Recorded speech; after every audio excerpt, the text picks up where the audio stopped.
Assalamualaikum warahmatullahi wabarakatuh. Perkenalkan, nama saya Muhammad Nur Halik dengan NIM 220404502073 dari jurusan Psikologi Pendidikan dan Bimbingan, Program Studi Bimbingan dan Konseling, Universitas Negeri Makassar. Nah, tujuan saya membuat video ini tak lain dan bukan yaitu untuk menyelesaikan tugas ujian tengah semester mata kuliah teori-teori kepribadian. Baik, adapun materi yang pertama yang saya akan paparkan yaitu psikolog Ludwig Klages. Nah, yang pertama biografi Ludwig Klages. Nah, Ludwig Klages ini adalah seorang filsuf dan psikolog Jerman yang dikenal karena kontribusinya dalam bidang psikologi, eksistensi, dan filosofi kehidupan, yang dimana teori kepribadiannya yang dikembangkan oleh Klages dikenal sebagai teori kepribadian Klages.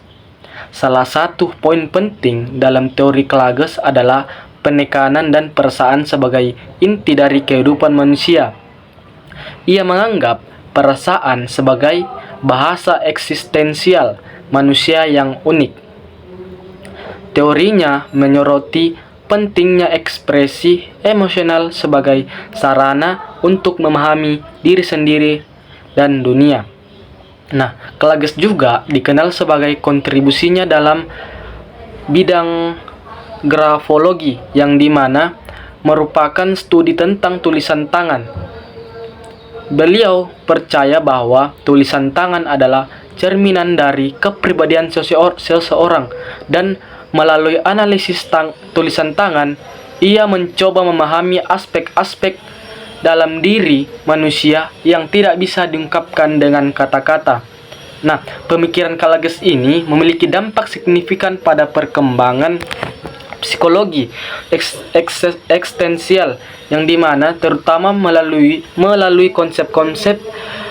konsep-konsepnya tentang perasaan, ekspresi diri, dan hubungan manusia dengan alam dan dunia. Nah, meskipun pemikirannya tidak selalu diterima secara luas dalam dunia akademik, pengaruhnya terutama dalam konteks psikologi eksistensial dan pemahaman tentang eksistensi manusia tetap relevan dan menarik untuk dipelajari.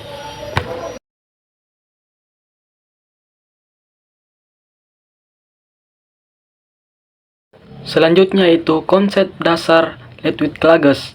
Nah, Ludwig Klages ini adalah seorang filsuf dan psikologi Jerman yang dikenal dengan karyanya dalam bidang filsafat eksistensialisme, psikologi, dan estetika.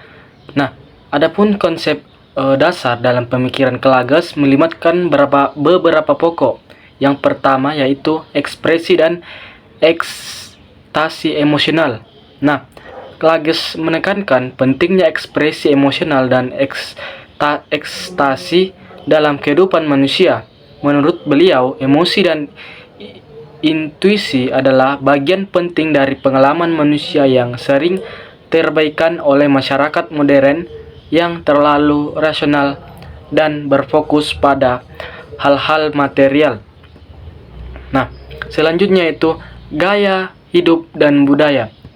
Klages juga mengkritik degradasi budaya modern dan mengadvokasi dan kembalinya manusia pada alam dan intuisi alamiah mereka, yang dimana dia menilai bahwa budaya modern terutama dengan kemajuan teknologi dan rasionalitas berlebihan, mengarah pada alienasi manusia dari diri mereka sendiri dan alam. Yang ketiga itu teori tertawa dan seni. Nah, Klages juga mengembangkan konsep teori tertawa yang menyoroti pentingnya humor dan seni dalam kehidupan manusia. Menurutnya, seni dan humor memiliki kemampuan untuk mengungkapkan aspek-aspek mendalam kompleks dari keberadaan manusia yang sulit dijelaskan oleh kata-kata ataupun konsep rasional. Nah, selanjutnya metafisik and mystik atau metafisik dan mistik. Nah, Klages tertarik pada dimensi mistik metafisika kehidupan manusia. Dia mengeksplorasi kehidupan seperti keberadaan roh, pengalaman spiritual, dan hubungan manusia dengan alam semesta secara lebih dalam. Yang kelima yaitu Nietzschean influence, yang dimana pengaruh Friedrich Nietzsche sangat kuat dalam pemikiran Klages, yang dimana dia menerapkan konsep-konsep Nietzsche seperti kehendak untuk berkuasai dan kritik terhadap moralitas konvensional ke dalam pemikiran filosofinya. Nah, selanjutnya yang ketiga yaitu struktur kepribadian Ludwig Klages. Nah, Ludwig Klages ini seorang filsuf psikologi Jerman yang memberikan kontribusi dalam bidang psikologi dan filosofi. Dia mengembangkan teori kepribadian yang dikenal sebagai teori karakterologi. Nah, beliau berpendapat bahwa karakter manusia terbentuk oleh ekspresi emosional dan intuisi alamiah, dan bahwa kepribadian secara tercermin dalam ekspresi fisik dan emosional mereka. Meskipun Klages tidak memiliki struktur kepribadian yang formal seperti teori-teori kepribadian modern, dia mengajukan beberapa konsep dan prinsip yang relevan dengan struktur kepribadian manusia. Yang pertama itu ekspresi emosional, yang dimana Klages percaya bahwa ekspresi emosional adalah cerminan dari karakter sejati seseorang dan cara seseorang baik mengekspresikan emosi, baik itu melalui senyuman, gerakan tubuh, atau ekspresi wajah yang mencerminkan kepribadian mereka. Selanjutnya yang kedua, polaritas karakter. Nah, karakter Klages mengemukakan konsep polaritas karakter, yang dimana menunjukkan adanya dua aspek karakter manusia. Yang pertama, aspek bersifat naturwejik yang muncul secara alamiah, dan yang kedua, aspek bersifat kehendak atau Willenswujik yang berkaitan dengan kehendak dan tindakan manusia. Nah, selanjutnya yang ketiga yaitu teori tertawa. Nah, Klages mengembangkan teori tertawa yang menekankan pentingnya humor dan seni dalam kehidupan manusia. Misalnya, tertawa adalah ekspresi dan intuisi yang mengungkapkan kebenaran dan keindahan. Dan hal-hal ini mencerminkan pada aspek kepribadian manusia. Nah, selanjutnya karakterologi.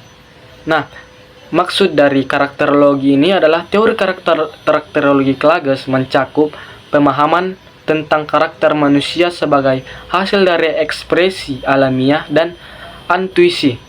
Ia menilai bahwa setiap orang memiliki karakter unik yang tercermin dalam ekspresi fisik, emosional mereka. Nah, selanjutnya yang kelima yaitu moral dan kebenaran. Klages menyoroti hubungan antara karakter manusia, moralitas, dan kebenaran.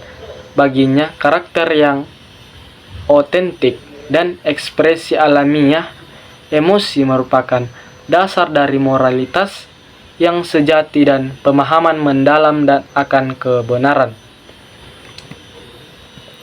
Nah, meskipun konsep-konsep di atas yang saya paparkan tadi tidak terbentuk struktur kepribadian formal seperti dalam teori-teori kepribadian modern seperti teori Freudian, Jungian, ataupun Big Five, ide-ide ini merupakan cerminan pemahaman Klages tentang bagaimana karakter dan kepribadian manusia berkembang melalui ekspresi emosional dan intuisi alamiah.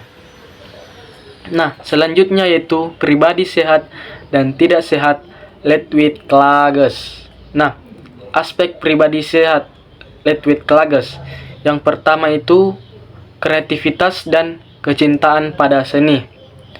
Klages menunjukkan kreativitas dan kecintaannya pada seni melalui karya-karyanya, yang dimana ketertarikannya pada estetika dan ekspresi seni menunjukkan pikiran yang terbuka dan ekspresiasi terhadap keindahan. Yang kedua, penghargaan terhadap emosi dan intuisi. Nah, Klages menganjurkan penghargaan terhadap emosi dan intuisi manusia, menekankan pentingnya ekspresi emosional dan ekspresi dan kehidupan sehari-hari. Nah, hal ini mencerminkan kesadaran terhadap kompleksitas manusia dan kebutuhan akan ekspresi emosional yang sehat. Selanjutnya, kritik terhadap modernitas. Klages kritiknya terhadap budaya modern menunjukkan pemikiran kritik terhadap perkembangan sosial dan teknologi, yang dimana pendekatannya yang kritis terhadap kemajuan tanpa pertimbangan etika dan menilai-nilai manusia menunjukkan ketajaman pemikiran. Nah, aspek pribadi tidak sehat. Yang pertama, kesendirian dan isolasi. Maksudnya, jika Klages benar-benar hidup dalam isolasi intelektual ataupun sosial, hal ini bisa menunjukkan kesehatan, yang dimana isolasi sosial dapat merusak kesejahteraan mental seseorang.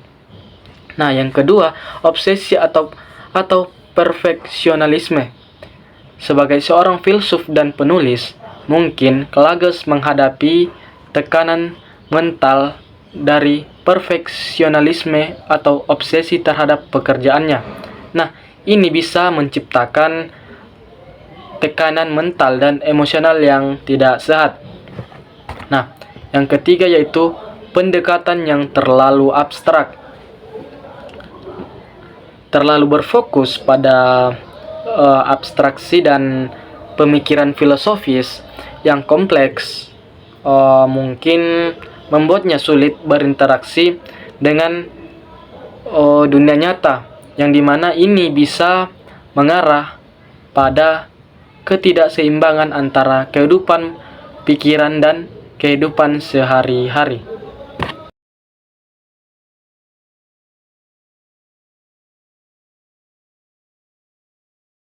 Kedua yang akan saya paparkan yaitu psikoanalisis Sigmund Freud. Biografi Sigmund Freud. Sigmund Freud adalah seorang neurologis Austria yang lahir pada tahun 1856, yang merupakan pendiri psikoanalisis pendekatan psikologis yang sangat berpengaruh dalam sejarah psikologi. Bersama koleganya, Freud mengembangkan gagasan struktur kepribadian dan mekanisme pertahanan, yang dimana pada tahun 1938 akibatnya penganiayaan Nazi, beliau melarikan diri ke London, yang dimana ia meninggal pada tahun 1939. Freud tetap menjadi figur sentral dalam psikologi dan pengaruhnya terlihat dalam berbagai aspek psikologi modern. Nah, walaupun teorinya telah menjadi subjek kritik dan perubahan sepanjang waktu, tahun 1990-an Sigmund Freud mengembangkan satu aliran psikologi yang berfokus pada ketidaksadaran manusia dan sekarang kita kenal dengan sebutan psikoanalisis. Adapun psikoanalisis adalah sebuah teori psikologis yang dikembangkan oleh Sigmund Freud, seorang dokter dan ahli saraf Austria yang pada akhir abad ke-19 dan pada awal abad ke-20. Teori ini menekankan peran penting dari alam bawah sadar dalam membentuk perilaku dan pengalaman manusia.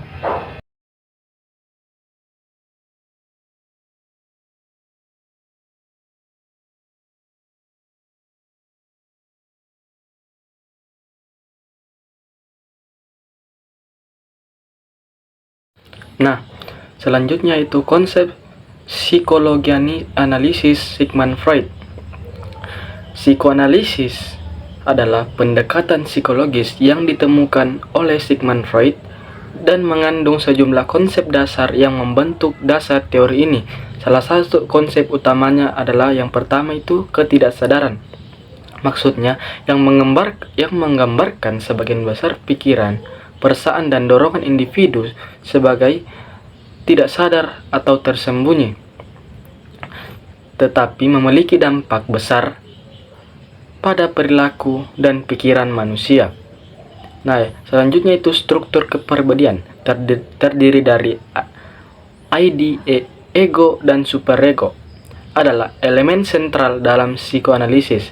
Dengan ID mewakili dorongan besar, ego berperan dalam memenuhi antara dorongan dan realitas, dan superego mencerminkan norma dan moral yang diajarkan oleh masyarakat. Selanjutnya, mekanisme pertahanan digunakan adalah ego dan mengurangi konflik internal dengan kecemasan. Sementara, perkembangan psikoseksual mencakup tahap-tahap yang memengaruhi perkembangan individu. Nah, selanjutnya itu konsep kompleks keluarga, analisis mimpi dan peran keluarga juga memiliki tempat penting dalam psikoanalisis, yang dimana melalui studi kasus individu dan psikoterapi, psikoanalisis berfokus pada pemahaman konflik internal dan ketidaksadaran individu untuk membantu pasien mengatasi masalah psikologis mereka.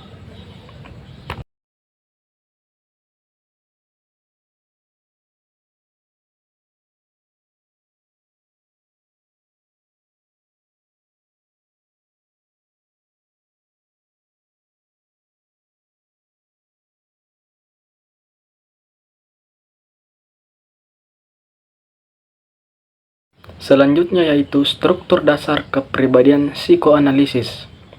Nah, dalam teori psikoanalisis yang ia kembangkan, Freud membagi struktur manusia dalam 3 bagian. Yang pertama, ID. Nah, ID merupakan salah satu aspek kepribadian yang bersifat naluriah, yang dimana aspek kepribadian ini sudah ada pada diri manusia sejak manusia dilahirkan ke bumi. Nah, selanjutnya ego. Ego sendiri merupakan aspek kepribadian yang bersifat rasional. Ego juga bisa disebut eksekutif kepribadian karena ia mengontrol tindakan, memilih lingkungan untuk memberi. Nah, selanjutnya itu superego. Nah, superego ini memiliki fungsi merintangi dorongan-dorongan terutama dorongan seksual. Selanjutnya, kepribadian sehat dan tidak sehat. Nah, kepribadian sehat, pribadi sehat. Nah, pribadi sehat menggambarkan individu yang memiliki integrasi yang baik antara struktur mental mereka, yaitu ID, ego, dan superego. Nah, mereka mampu menyeimbangkan dorongan naluri, kebutuhan realistis, dan norma moral yang baik.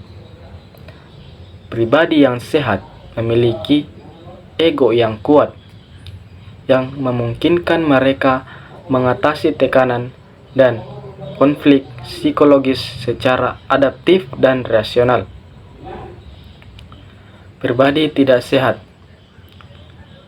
Pribadi yang tidak sehat dalam psikoanalisis dapat menunjukkan ketidakseimbangan antara ID, ego, dan superego yang dapat menghasilkan konflik internal yang parah. Mereka mungkin terjebak dalam